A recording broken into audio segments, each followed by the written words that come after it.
You're listening to Mondo Cool, the only Dragon Ball movie podcast that gives you a Zenkai boost. That's right, boys. Mondo Cool. What's up, Dragon Ballers? It's time for the very first episode 24 of Mondo Cool. That's our Dragon Ball movie review podcast for the GB Podcast Network.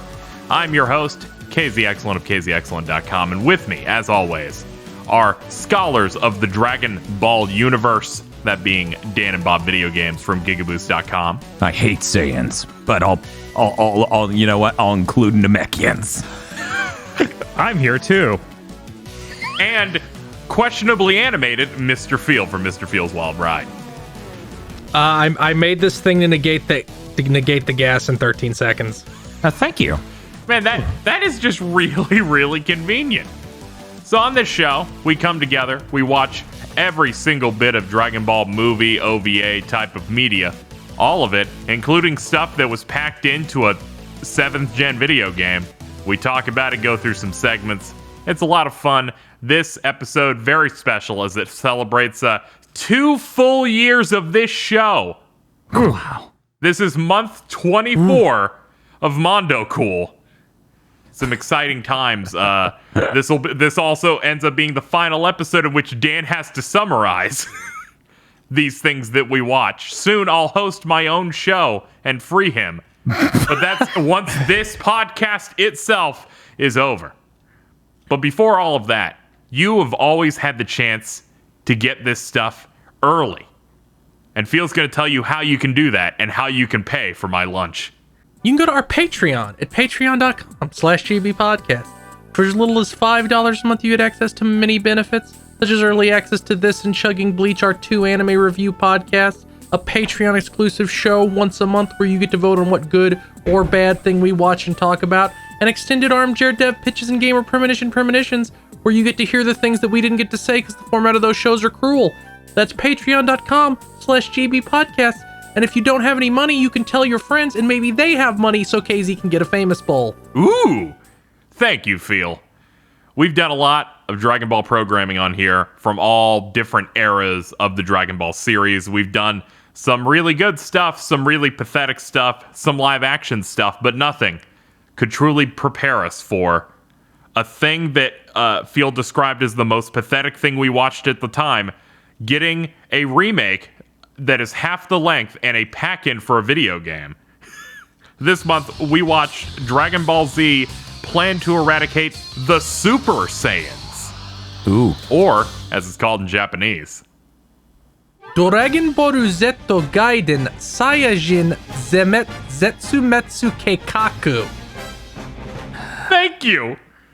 I appreciate that. Now, it's with all of my hopes and dreams. I'm going to put it all on Dan. Recap this as fast as possible. Go watch Mondo Cool 15. I don't know about that. I feel like you won't be getting the same content. Yeah, I was gonna. There were more instructions. Okay. If you could just skip the middle chunk and a lot of the beginning, and pretend the moment they go, hey, this thing's generating a gas that kills all organic life, we should solve that they were there punching things already. That they were just in Lychee's face the second they finished that syllable.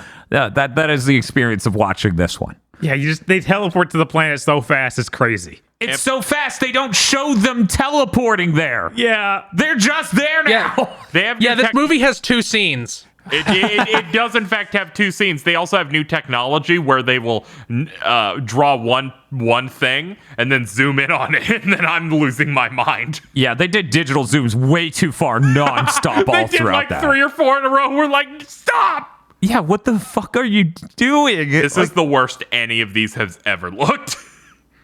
Yeah, it's true. If you recall, back in October 8th of 2020, I posted a picture from this going, holy shit, I just clicked it. This is unreal.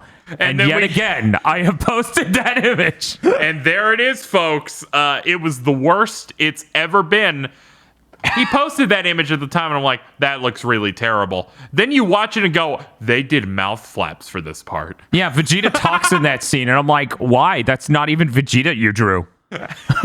Everyone looks so terrible. I cannot believe how much worse this looks than the original. They cut literally all of the story out. Yeah. They're like, there's death-drawn gas. You fight the old villains again. They laugh by gyrating. Every bit of context of how they're defeated is literally removed from the story. And now it's time for the final set piece. Yeah. The weirdest part is, if you recall, they went to a number of planets that was supposed to line up with the original thing, right? Yeah, with the original Pladia game. Yes. But no, that's gone. Get out of here. Shoo. No. Beat it. How was this made after that last thing? That seems crazy. I don't know. That last thing was so good. This was made to be a tie-in packaged with a video game that was also low budget. Worth noting, this is half the length of the original. Yeah. Yeah. This is 20 minutes long. Yeah, it's a very short thing. It was meant just to push a new character they could use for that video game. Like, they have a CG intro for Raging Blast 2 that culminates with Hachiak in it. And then you get the special where he looks like infinitely worse. Yeah. Wow, I forgot they even put Hashiak in that game. Like, that's the only reason this thing was made. Was like, well, let's make an anime out of it. As a gimmick level, it works as and this is how their press release made it sound too. This is an exclusive, never seen before outside of Japan, OVA recreated in HD.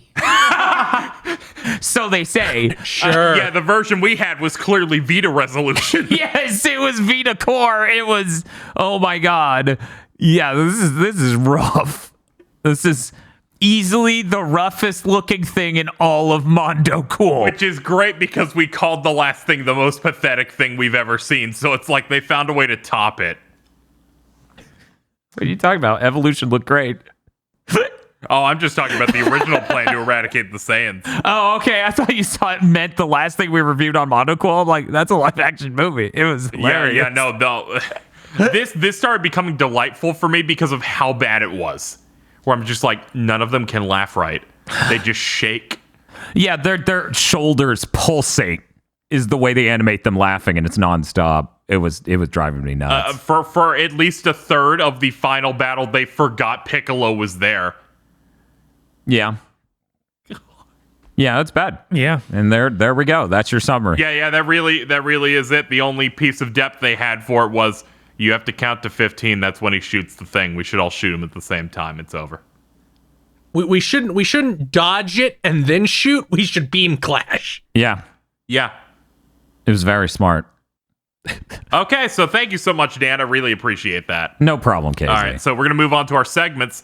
It is time for the Yamcha Award. We give this out for the worst performing character in whatever film or thing that we had to watch. We're going to start with Phil, who gets the Yamcha Award for Plan to Eradicate the Super Saiyans.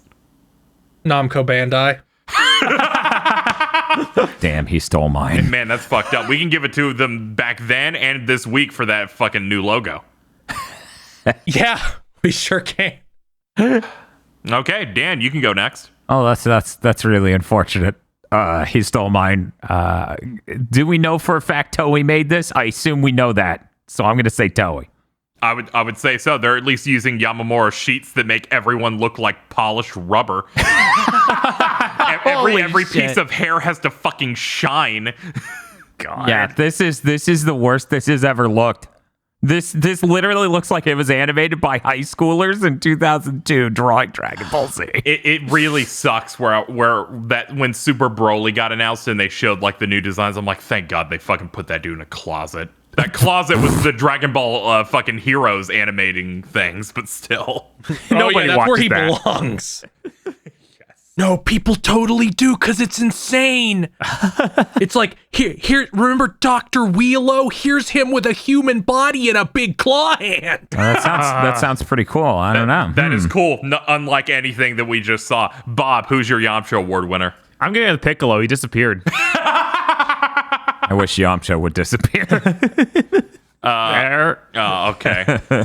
Mine's pretty simple. It's going to be Turles because he didn't look nearly as cracked out as he did in the original, where he was almost Aqua Teen-esque. Yeah. That was the best part. That was one of the best parts of the original special. And here he's just like, I'm here. Yeah, the special is so sad. Yeah, How pitiful. It is truly pitiful and sad. Also pitiful and sad. My other segments next up. Wait, did Fuka? Yes, he did. Yeah. Okay. Yeah. You gaslit me. I'm trying to get through this fast. You're making me think I totally would skip someone. If given the fucking chance, I would. Next up, Who Can Beat Jiren? Our second segment in here in Mondo Cool. Dan, you get to start. You get to pick a character from this thing that we unfortunately watched that you think could be Jiren. Go ahead. As much as I would like to nominate Hachiyak couldn't do it because he doesn't hate Jiren's people enough. So Grudge energy. Unfortunately, I'm gonna have to say the nerve gas named Destrin Gas can probably beat Jiren. Again. And even if he's far away, 70 days later, it'll be taken out. Exactly. We'll get it knocked down the first 2 hours of that 70-day span, though. Yeah, it'll be the longest Dragon Ball OVA I've ever made. It will literally be 70 hours of Jiren being like, well, if I leave the planet, that's cowardice. I won't leave the planet. He will instead meditate crisscross applesauce until he just bleeds out. And the dude, he doesn't have a Bulma. He's done for.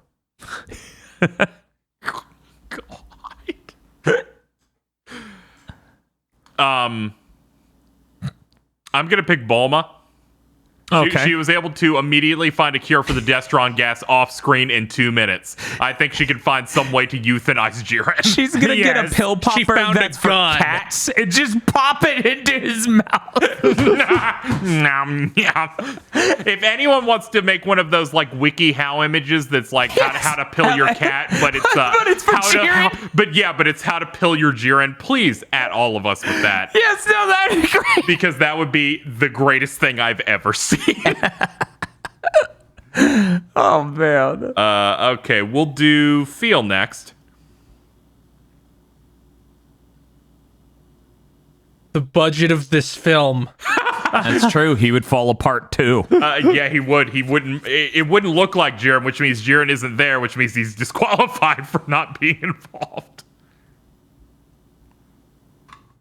Bob. This is rough. Yeah, I know. It really is rough. I'm going to give it to Trunks. I think his neck becomes so powerful he can easily take down Jiren. Yeah, that was real strong in the same way Resident Evil Dead Aim Bruce McGivern is. Yes, no, that's true. Oh my god. I mean, you've all brought some really great picks here. It's time for our third segment, where you have to take a Dragon Ball series character and pit them up against the villain of this particular film. This time, badly animated Hachiyak.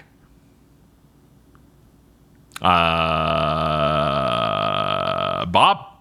Sure. Let me see. They say that Goku thinks that this guy's more powerful than Broly. He brings it up. He does say that. Yeah, he does. So I'm going to say Dragon Ball Super Broly. Oh shit! Oh, man. I assume that he can count. Sure, yeah. I don't know. Now I'm thinking about it. I'm like, if he can count, that means he's not raging, right? Right. But I'm saying he doesn't even need to rage to get him. Yeah. Ooh. He just needs to count. Yeah, he just needs to do a couple level ones. All right, well, I'll accept that. Feel, you can go next.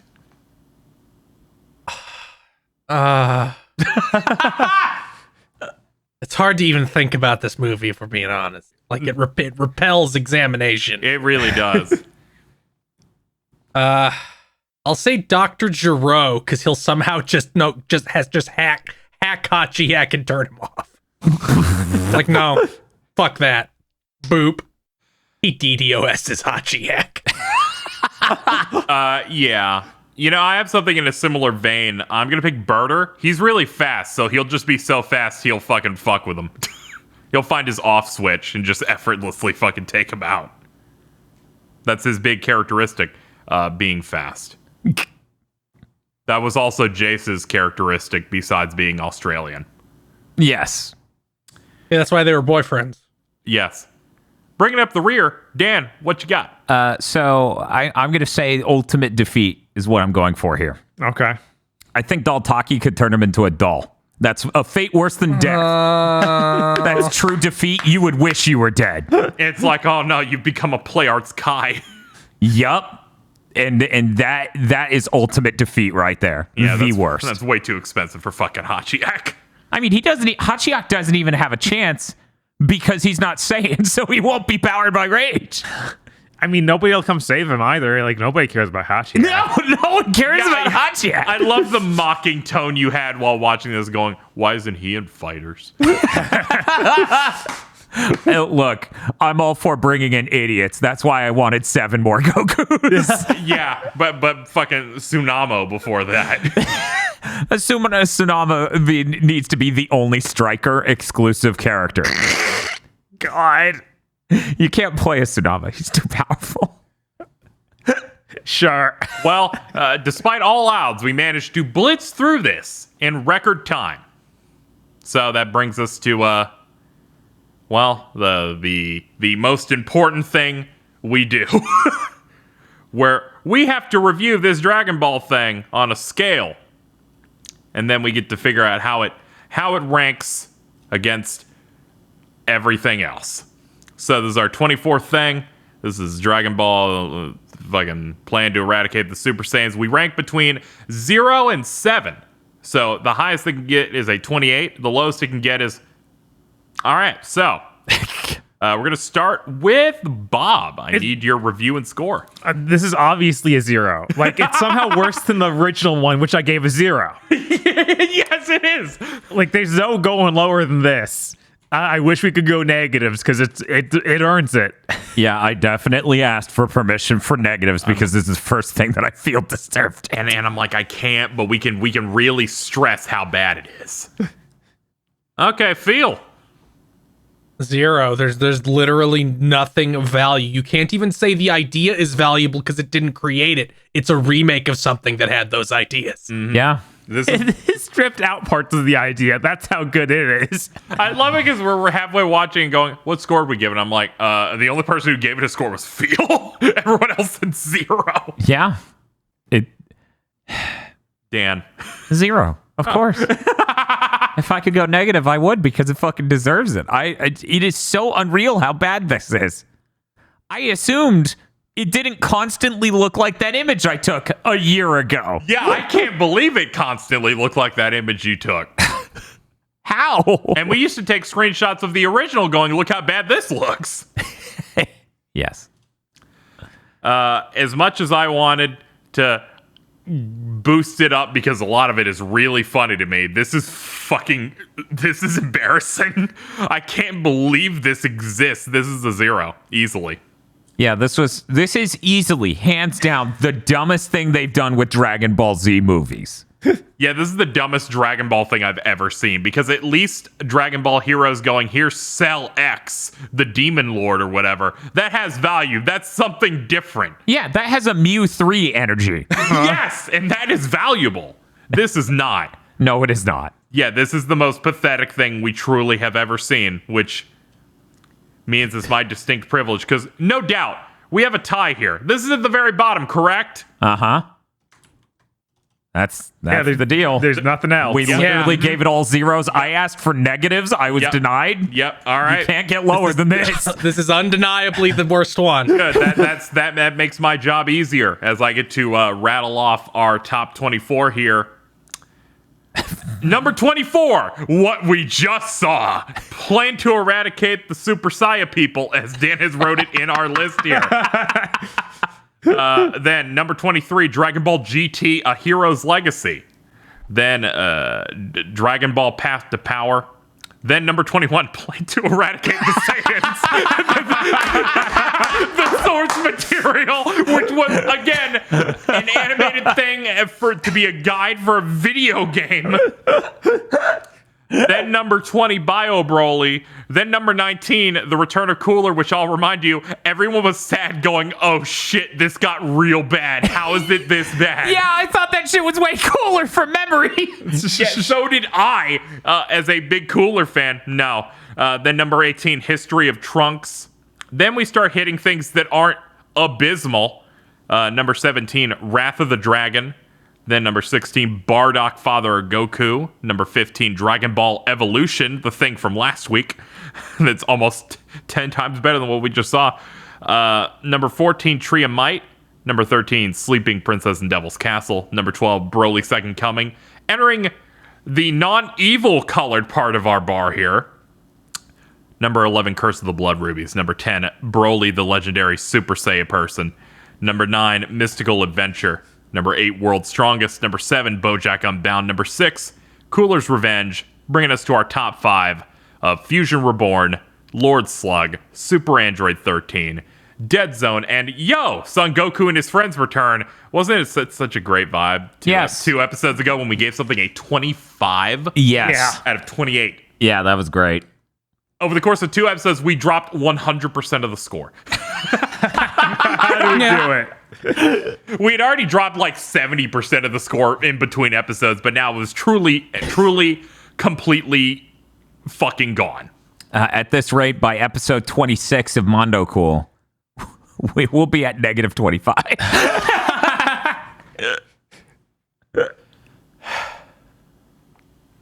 Well, we have seemingly hit the end of this momentous 24th episode. It is here that Phil has a summary for the next thing we're going to watch that Bob has to read that'll bring us into that next episode. Here we go. Time to go back to the past again to deal with Bardock again. No, wait. We're getting interference. What's this? An evil exercise machine? Egypt? Loft apartments? What? Next time on Mondo Cool, Aqua Teen Hunger Force : movie film for theaters.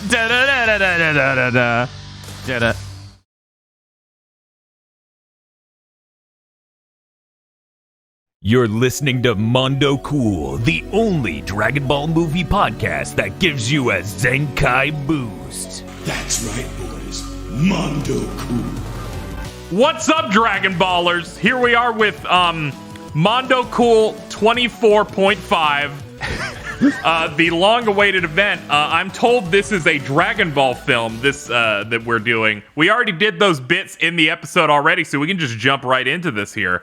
The movie we had to watch was Dragon Ball Z : Aqua Teen Hunger Force : movie made for theaters, or as it's called in Japanese. Oh, God. Gekijo Muke, Aqua Teen Hunger Force Kokora Ega Firm. Wow, that sounds so much better. Now I'm kind of questioning things about this, but I'll just do that on the side. While that's happening, Dan, take us through very quickly this Dragon Ball film. Okay, so we open with a "Let's all go to the lobby" bit, which is now metal. It's being performed by Mastodon, who is their own confectionery things you get when you go to the theater, and they're screaming about how your money is our money now. If your baby screams, leave it on the street and run over it after the show. Don't talk, watch it. We open with watch it. Egypt, millions of years ago. We show a sphinx drinking a soda, and then it says New York, and a plane flies overhead. 1408. The crew, as we know them, of course, throughout Mondo Cool, bust out of the Sphinx. They need oxygen. They're speaking in reverse speech. Things are crazy. They're talking about they need to get out. A giant poodle attacks them, shooting lasers out of its eyes and breathing fire breath. And Frylock, our main character, starts fighting it off. Master Shake and Meatwad start hijacking a Jeep, trying to start it up. And as Meatwad turns on the radio thinking that'll help, Master Shake says, "No, we're not listening to Egypt's only country. We're listening to The Sand, Cairo's classic rock." The poodle starts eating Frylock and throws his corpse at the Jeep. Shake, completely done with this shit, grabs the poodle and throws it Bowser style, Super Mario 64, into the background, and it explodes. We cut to modern day inside of their house as we've known it throughout all these episodes of Monocle. And Frylock says, "That shit never happened." Shake continues to explain. "No, you see, we're making it away. We were trying to save you, and then we ran into Time Lincoln, who's a witch doctor, and he was going to help you. But instead, I played a Civil War game on the Atari against your corpse and won. But then the CIA busted in, and the crew, as we know them, escape in a Beetle convertible as the CIA fires at an empty room saying, 'We know you're invisible.' And they just keep firing the gun into the fucking room. one of the members of the CIA, John Benjamin. So that was a nice plus. Yes. Time Lincoln pulls the car over next to a giant rocket and says, "This rocket should take you as far as Pluto." They board the rocket. It starts flying away, and Time Lincoln's like, "Well, it's time to escape." The CIA pulls up. They're like, Time Lincoln, stop now." And he's like, "Nope, I gotta go." And he starts laughing as he disappears in his time portal with the particle effects like in Star Trek. And they shoot him in the neck with a dart that just stuns him. They're like, "Are you sure we should have done that? That'll now affect time." And it's zoomed in on the CIA guys as they wear shirts that say slavery. And when it cuts to the wide, they are pulling a rickshaw for a black man who is whipping them. We then cut to the intro. They got a lot done. They did. Yeah. That was a lot of events. We end the intro, which is fancy and different for the movie. It's very neat. Yeah, they got a new singer. It's actually rendered right. Which Has a really great section with Carl. Yes. God, does it ever.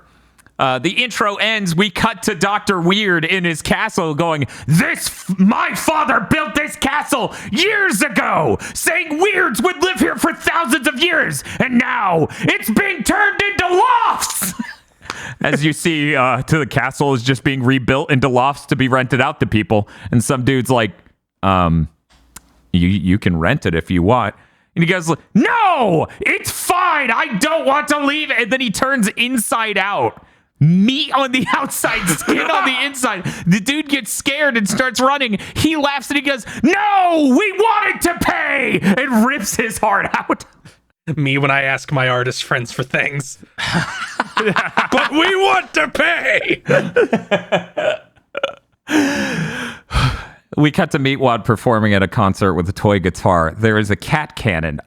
There's a whole bit there. We're moving past it. Yeah. Walter Mellon watches from his spaceship with Neil Peart, the drummer from Rush, watching things progress forward as though they're sort of like overseeing everything, like masterminds or something. And Neil Peart just has a whole drum kit around himself that he keeps playing, and it's really good because he's fucking Neil Peart. Master Shake explains having sex to Meatwad by drawing a uterus as a circle in a car, and he says, "Then we gotta go drive to pick up the uterus." Meatwad's like, "Wow." And it's terrible, and Shake has no idea what he's talking about. And then Shake goes, "Look, women love me because I'm ripped." Then Meatwad's like, "Do women love me?" And he turns into a hot dog. Master Shake says, they pity you. So, that could work, depending. But he says he's going to get shredded with this machine of his. And then the movie starts. Then the movie starts. Meatwad goes, you have a machine? He goes, a machine? I have the machine. And then it cuts to the Insanoflex, a fucked up exercise machine that is like exploding inward on itself. It's so discombobulated and fucked up. Then the movie starts. We're going to go really fast now. Meatwad tries to use Frylock's computer to play online games. Frylock throws him away from the computer because there are bras on screen. He's browsing a bra website. They smash into Google Insanoflex, and the computer gets possessed by a computer language that says you must never assemble the Insanoflex. Do you need help assembling it? It gives them a phone number they call. Oh my God. We then cut to New York, beyond Pluto. It's very smart, actually. The Plutonians have a toy phone that is going off. As it walks across the room and it keeps ringing, the cybernetic ghost of Christmas past is next to them. From the future. Yes, the Christmas past from the future. He goes, "Do you have a second?" And the Plutonians are like, "Sure." And he goes, "Thousands of years ago in the future, your people invented this machine, the Insanoflex." And these are my notes now. I can't understand them anymore. Yeah, they put the filter on too hard. It's so thick. It's fucked up that I'm like, I need subtitles for this English show. The future is shown as an insane painting that is clearly Terminator, and on one of the hills next to the piles of skulls in the future is an Insanoflex being like laid upon by sexy women. And the Plutonians are trying to understand the situation. The slightly smarter one, the green one, he goes, Are Are you saying that someone could score so much ass that he would cause a massive global inbreeding pandemic? And that would cause an epidemic of sorts? And the ghost says, no. But yes, I guess that could happen. Toy phone keeps going off. They're like, whatever, let the machine get it. They have a tape recorder answering machine, and the toy phone just starts ripping the tape out as they're trying to leave the message. Christmas Ghost warns them that this is the dumbest note in this entire fucking thing. Christmas Ghost warns them, yes, you could get the machine, but you would probably just get tired of using it, and then you wouldn't use it at all, and it would just sit in the closet judging you. It's like, that has nothing to do with anything going on. We cut to the main crew. They realize the Insanoflex, now rebuilt by Frylock, is missing some sort of M-shaped circuit board. They go next door to Carl, who apparently is who Shake stole it from. Carl explains his pants, made of advanced technology, to Frylock, which involves him explaining how it wicks the moisture off of his balls. Yes. They try to figure out, okay, Carl doesn't have the M. Someone's got to have the M. Where's the M? Master Shake has been using the box that came in as a race car. He drew a car on the side of it. They find an address on a piece of paper attached to the cardboard box. They leave. The Plutonians land, try to get into their house, but it's locked. So then they go to leave, and Carl's like, hey, their key is on that nail next to the door. They pick it up. They open the door. Then, yeah. Anyway, nothing really happens there. Yeah, pretty much. We get a flashback from Frylock.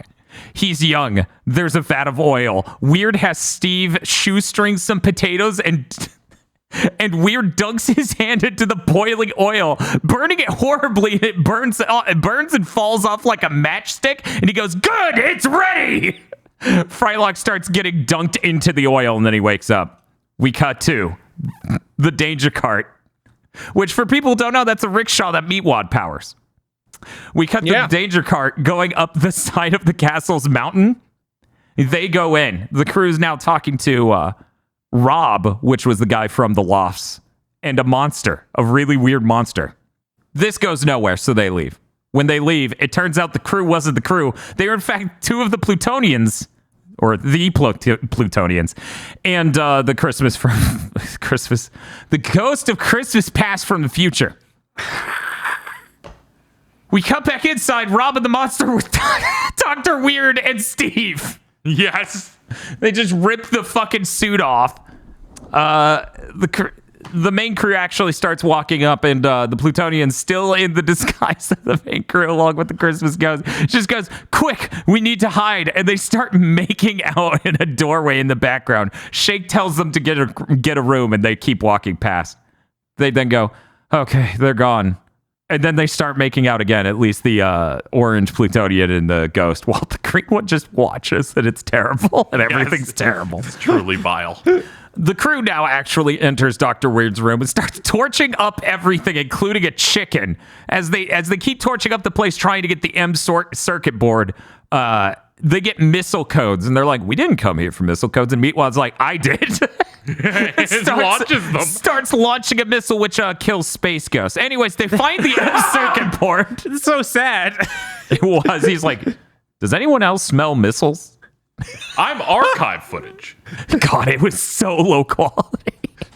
It looked like shit. It really did. It was the worst looking thing it just looked like somebody ripped it on a VHS. The only thing that looked worse is when we watched the intro for Aqua Teen that was included with an Amazon HD video. Yeah, it's an Amazon HD episode. It was from like season 7 or 10 or whatever. And the intro is still the original. I had to watch it on Adult Swim, the website, because for some reason it isn't on HBO Max, even though the show is. Oh. Fucked up. Ah. Streaming services are great. Yeah, they sure are. We bought it from Amazon Prime for like $2. Yeah, the movie was $2. An episode, reminder, their episodes are 11 minutes long, $3. Yeah. So it's like an eighth of the length. Yeah. For $1 more. Absolutely nuts. Okay. The crew gets the M board, as I said. The Moonanites show up and start stealing shit, and as they do, the crew just leaves.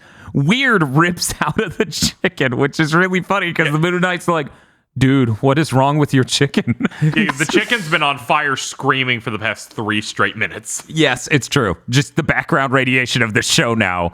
And then it bubbles up and he rips out of the chicken. The Moonanites start slowly stealing their coffee table. We cut to the crew back in their living room. They're trying to put the board in. They're putting it upside down because they're not very smart. The ghost shows up, tells them, they're putting it in wrong. They put it in correctly. It transforms into a terrible mech that has hockey sticks for legs, basically. Just attached to the side that spin. Right, Yep. but this is after Carl starts using it, and it seems normal until... That's true. They assemble it. Carl sits in it, starts to use it, and then it transforms into the mech. There's so much to cover, and I cut out several characters in just that last bit. Thank you. There's so much happening. Yep. So There's a lot. as it's transformed into this giant mech, Carl is strapped to the side of it, and it keeps bobbing up and down while blaring like dance music. It's really good, and he starts screaming as it manipulates his arms and legs to start exercise. And the remaining things that he says for the next 25 minutes are, I think it's important for me to say what the name of the song is that it plays and the lyrics, which are, it says, it's I like your booty, but I'm not gay, which is all the main lyric of the song. Yeah, just on repeat. I actually could not understand the second part. I just heard I like your booty. That's it. You hear minutes of that song throughout the rest of this movie. Just assume anytime we're saying the mech is on screen, you're hearing it.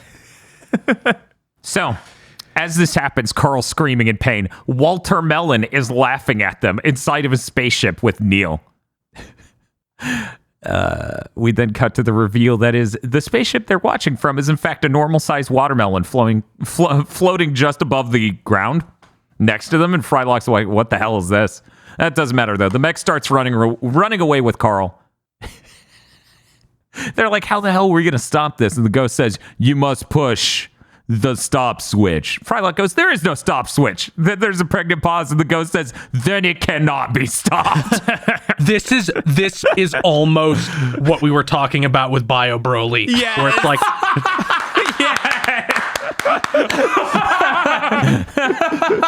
Yeah, especially like the line after that. You don't know. You don't know. Frylock was so done with this shit. That also felt very much like something that would be in a TVC movie. Yes. Someone had a fucking clue. They would be like, "You don't know." Meatwad has a plan to stop the mech. We cut to them at the theme park, and his plan is to ride the steel python ride. Yes. They go, "Meatwad, how the hell is this going to solve the problem? This has nothing to do with the mech." And Meatwad goes, "We're done for. We just need to enjoy what time is left." As he says this, the Plutonian starts making out with the ghost again. And then the Moonanites are apparently going to rob them for their money so they can ride the ride.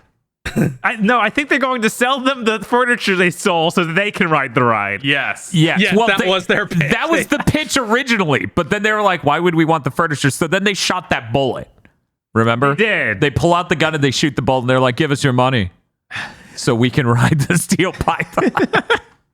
Just stay there for 90 minutes. It's coming. Oh, it's going to be terrible. Starts going backward. He's like, "Hey, man, I think that thing's coming back." And he's like, "What? No, it isn't. Oh, wait. Yeah, it is. We got to go."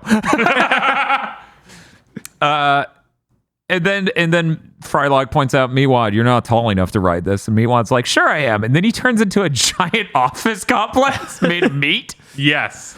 And he's like, "I didn't know you could do this." And he's like, "Yeah, I could do this. Do you need to rent some office space?" Frylock's like, "No, but I have a plan."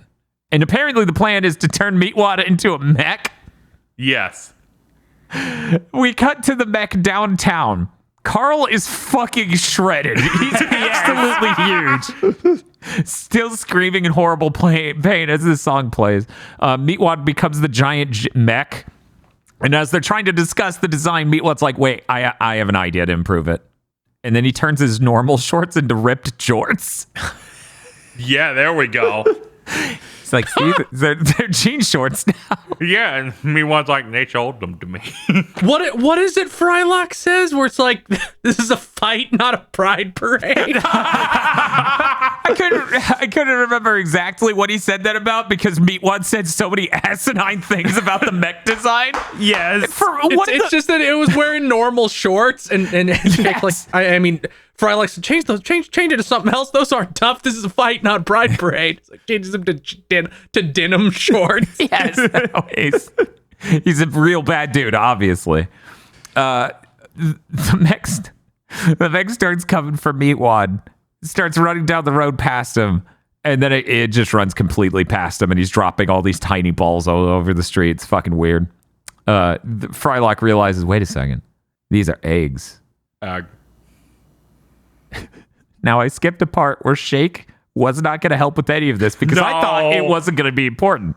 In my notes, I skipped this. Shake went to a tanning salon while they were trying to figure out the plan with the mech. Now he's back and he's completely orange and his teeth are huge and insane. He was like, I'm getting my teeth white.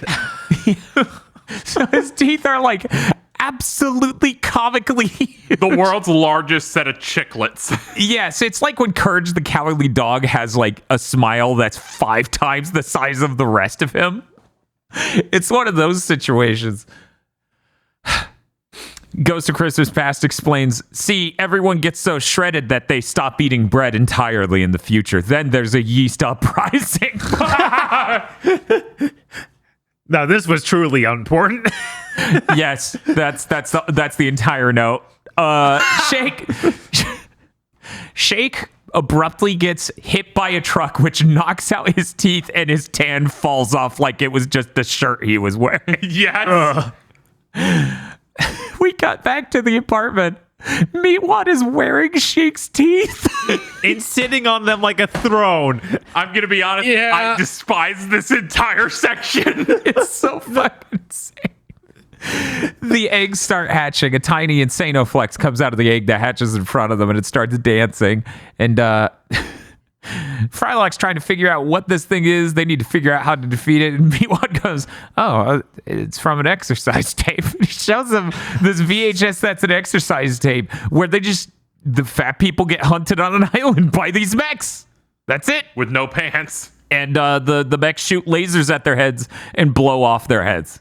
That's a segment. They realize the only way they can defeat this mech that keeps blaring this music is to get a musician. So they call MC Pee Pants, who's in hell performing for Satan and chocolate unicorns.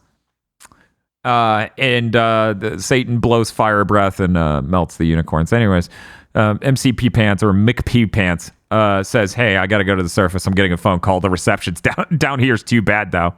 And he goes, okay, but under one condition. Wahahaha. And then we cut to the surface, and McPee Pants is no longer his original diaper spider form. He is a fly that loves dog turds. So he's just going to be slurping on a dog turd throughout the entire next segment.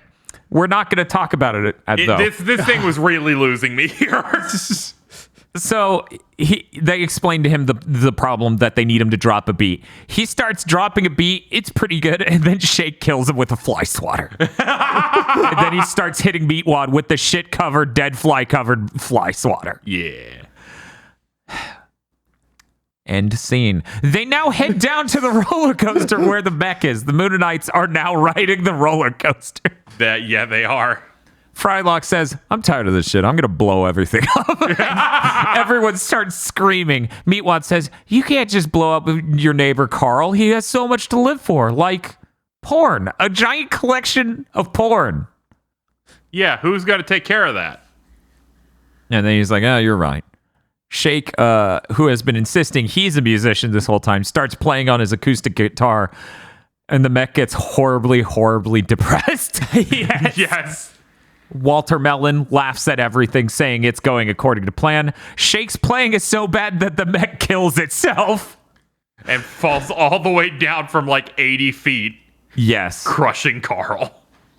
Well, actually, it just died on the track and it was fine. And then Shake just started bouncing up and down on it as Carl's like, okay, someone get me off of this. And that's when the shrapnel and garbage just crushes Carl. And Carl is huge. Hulk huge. Yes. Yeah, luckily he seems to be fine because he's so ripped. Right, he's perfectly fine. But he introduces his friend he met in line at what was it? Some sort of like. He said it was at the roller coaster. He was in line for it. Yeah, he said it like I met her in the line for the roller coaster. It's like, what do you mean you were? What line? That doesn't. You're bigger than the roller coaster. But his friend is Linda. She's flexing like mad. She's really fucking tanned and jacked. Frylock, after watching her flexing and Carl trying to get the thing off of it, Frylock just blows up the mech and Carl's fine.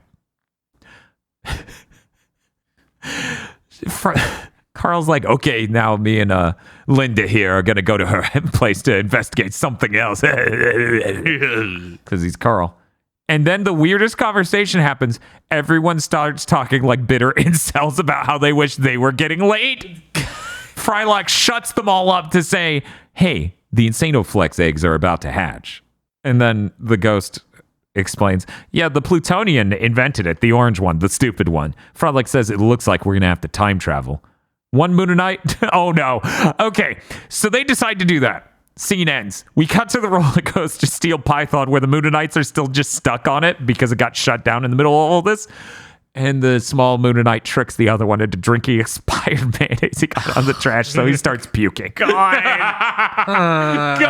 stop! 70,000 years ago, Pluto University. That Plutonian is stupid. Okay. They figured out he's stupid. Oh, okay, cool. Yeah, but there's a really good bit where the other one says, if you kill him, I get all straight A's, so could you do that? Yes. There's also the bit of like, it's a good thing we were set up as loft mates. We're now going to be lifelong friends. And the other one goes, great. That sure is great. That sure is great. We now cut back to the present. The crew has saved nothing. The Christmas ghost was wrong about who made the machine, it turns out. Then he shows Frylock his W circuit board in his chest gear because he had the same W from the Insanoflex. And then he goes, your father made it, Frylock. And Frylock goes, my father? No, you don't mean. And then you hear Dr. Weird laughing. We then cut to a flashback with In the Air Tonight's intro looping nonstop and star swipes nonstop. Yes. Frylock remembers being dunked in oil, Shake being blended, and Meatwad being patted together. Weird shoved part of his brain into Frylock by ripping it out. He stuck a much smaller piece of his brain into Shake, and then some other random organ to balance it out, and Meatwad just got head cheese sprayed into him. I was going to say, he just got easy cheese. Did Shake even get brain? He got the tiniest bit of brain. Tiny little bit attached to the hair. Imagine a quarter. Yeah, he got hair and skin, scalp. He did not get brain. There was pink. There was the tiniest bit of pink. He got epidermis. Then they explained the reason they were all created by Dr. Weird. He's like, I want you to crash this plane into a brick wall. Don't forget there was the fourth member, the chicken nugget. That's true. They called him Chicken Little, nugget. but he's a giant chicken. I think it was Chicken Brittle. Actually.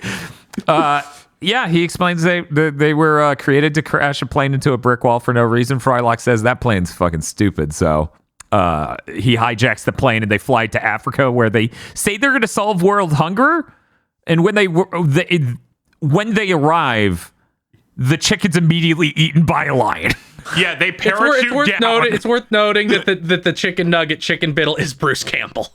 Thank you. Oh my God. I knew it was someone famous, and I was like, it's driving me insane. Who the fuck is this man? Thank you for looking that up. I meant to go look up and see if there was originally, when they showed up on Space Ghost, a chicken member. There might have been. I don't think so. Bruce Campbell was on Space Ghost, though. Of course. Pretty sure. Yeah, so the chicken's eaten by the lion, and the rest of the crew's like, well, that sucks. And then they scared the hell out of all the people of Africa because look at them. Okay, we cut back to the future.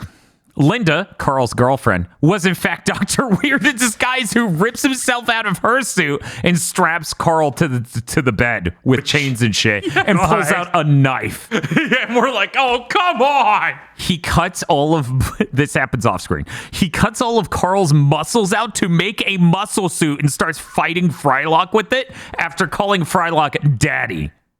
In the middle of this epic battle, Steve goes, I need to punch out. My wife wanted me home by 6. Is it okay? And the clock literally says 8:40. Dr. Weird's like, yes, go ahead and punch out. Not that one.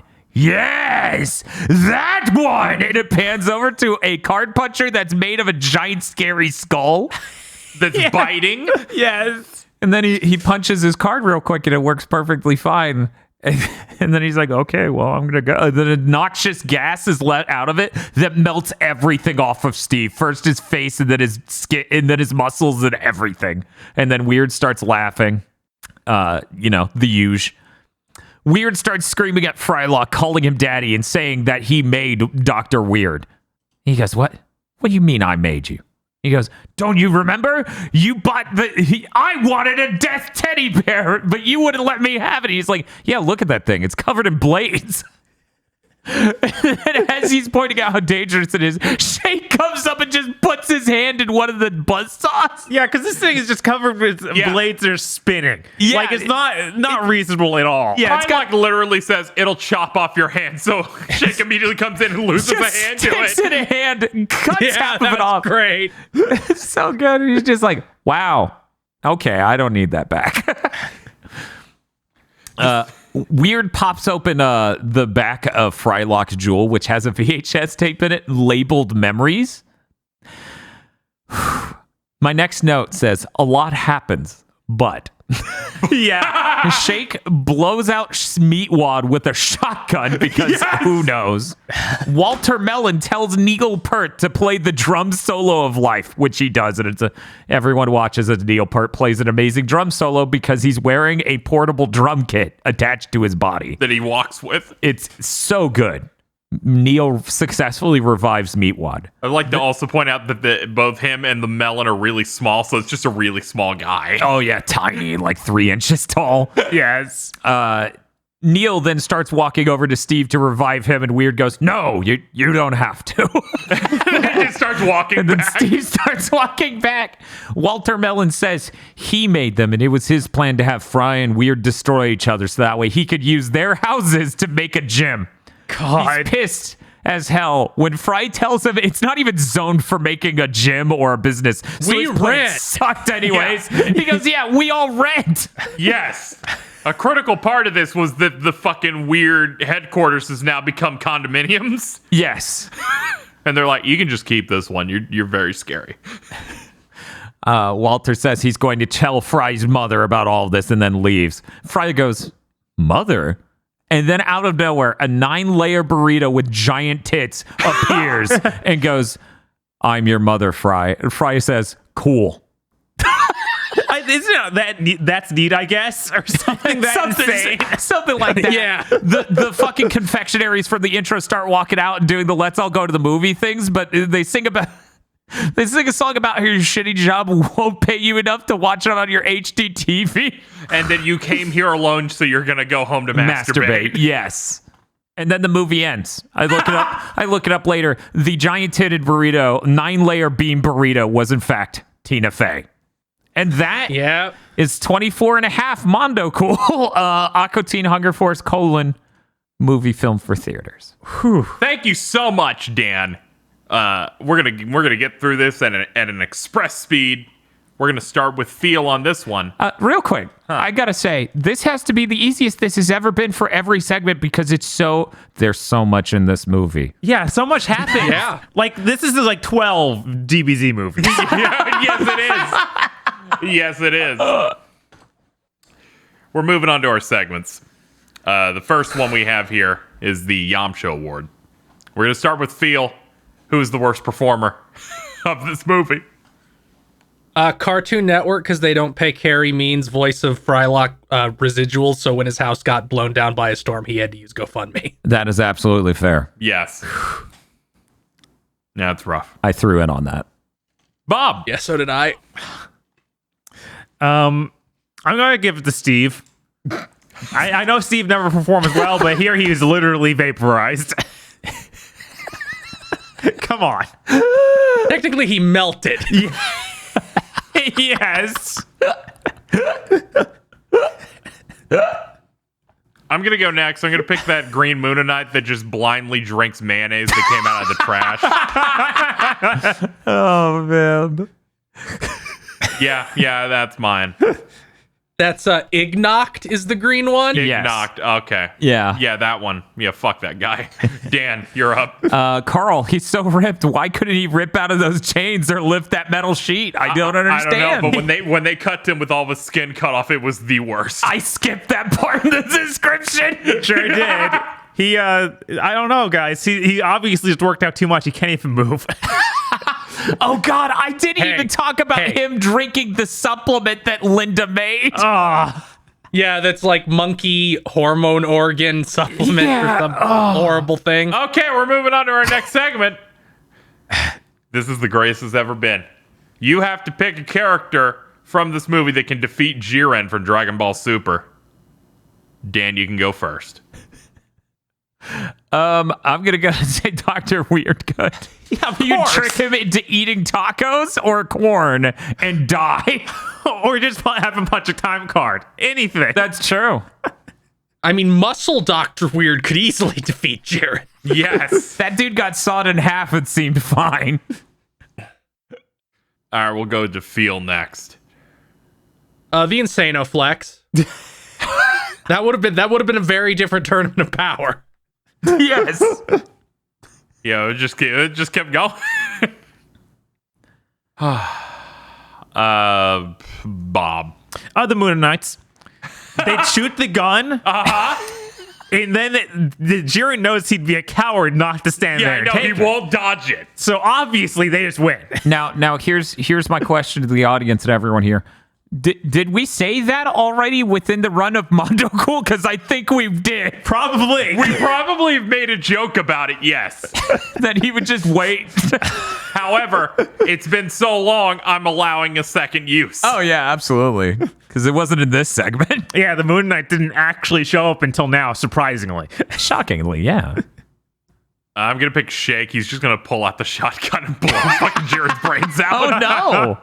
I don't know the effect of guns on Jirens. Yeah. Case closed.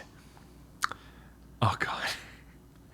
Our third segment is we have to take a character from, the various Dragon Ball series and pit them against the villain of this film.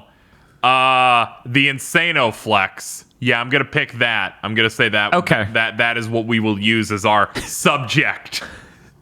And, oof. You know what? I got one. We know it thanks to various Dragon Ball media that Krillin can sing really badly. Yeah. So I'm gonna. that's true. I will use that. Okay. That makes a lot of sense. Yes. Bob. This is tough. There's so much potential here. I feel like most things could easily beat this machine. Mm-hmm. But you have to choose something funny. You can't just be like, oh, yeah, I guess Yeah, Goku Zunama. could do it. We gotta try and balance this. I'm gonna say Pan's got this. Ooh. She's too small to actually fit in the machine, so it can't take care of her like that. She can't be stuck in there working out. So she can just Kamehameha. It's Okay. fine. That makes sense. Okay. Feel. I'm gonna say Goku can defeat it because he would get caught, but he would be so into working out it would give up. It, however, would be able to defeat Vegeta by overworking him. Vegeta wouldn't be able to handle it. Very important detail.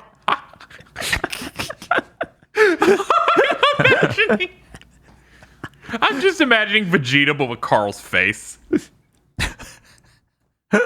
Hey, my power level's none of your friggin' business. Yep. That's basically what we got in the last thing we watched. Plan to eradicate the Super Saiyans. That's basically how bad his face looks. Pretty much. Yes. Dan? Okay, for mine, I'm going to need help from Bob. Hey, Bob, you remember when you looked up the specific form names given to Vegeta and Trunks when they trained to get huge? Oh my god, what was it? Those names were all so bad. There are so many. Super Saiyan Grade 2. They have, like, some of them were like extra or extreme or ascended or any number of things, and it was the funniest shit in the world. Yeah, there were so many. I think Ascended is the one that really stuck with me. Yeah, I think you read 5 or 6 different names for that shit. Yep. I'm gonna say Trunks in that form because he's already almost as huge as Carl. Yes. When they're like, we'll become Super Saiyans that are really jacked so we can't move. Yes, exactly. Those are some great picks. I appreciate all of them. It's at this point we move on to something. Now, while you were doing the summary, Dan, I came to a horrible realization. This is not a Dragon Ball movie at all. Oh, is it? And we've, in fact, been spending this time putting an Aqua Teen thing. So, Oh, damn it. it unfortunately can't reach the rankings. However, I like when we score things, so we will at least hypothetically say what it could have been in this ranking if it was an actual Dragon Ball film. So, starting with the biggest fan of Aqua Teen of them all, Bob, I need your review and hypothetical score. This was pretty great. Probably shouldn't have been a full movie length. Yeah. It really felt like they kept strapping in different episodes because they couldn't figure out how to make it a full movie length. Because it hard cuts sometimes. Yeah. So I'm going to give it a 6. This is really strong. This is like, it's good to some of the best DBZ movies. Yeah. Easily.